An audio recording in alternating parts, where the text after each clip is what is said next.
195 የልብ ህሙማን ህጻናት በነፃ ቀዶ ህክምና ሊያገኙ መሆኑን የጤና ሚኒስቴሯ ዶክተር መቅደስ ዳባ ገልጸዋል። ጉድ ሞርኒንግ። ዛሬ በጣም ደስ የሚል ቀን ነው።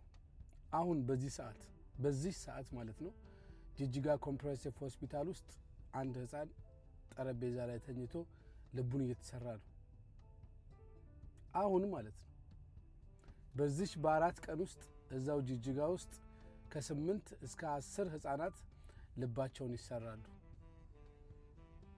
በ45 ቀን ውስጥ 195 ህፃናት በተለያየ በኢትዮጵያ ውስጥ ማለት ነው የተለያዩ ሆስፒታሎች የመንግስትና የግልን ጨምሮ እነ ጥቁር አንበሳን ጨምሮ የሚሳተፉበት ከባድ ቻሌንጅ ዛሬ ተጀምሯል።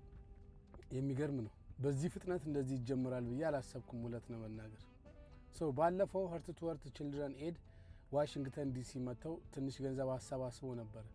አብዛኞቻችሁ ቃል የገባችሁ ታስገብታችኋል። አዘጋጅና ሰብሳቢዎቹ እናመሰግናለን፣ ሰርተን እናሳያችኋለን፣ ውጤቱን ከ45 ቀን በኋላ ጠብቁ ብለዋል። ብዙዎቻችን ደግሞ አላስገባንም። 45 ቀን ያለን ከባድ ቻሌንጅ ነውና ቃል የገባችሁ ሰዎች እባካችሁ አስገቡልን ተብላችኋል። በተረፈ ግን እጅግ በጣም ደስ የሚል ዜና ነው። እግዚአብሔር እንደዚህ አይነቱን መልካሙን ዜና ያሰማን። መልካም ቀን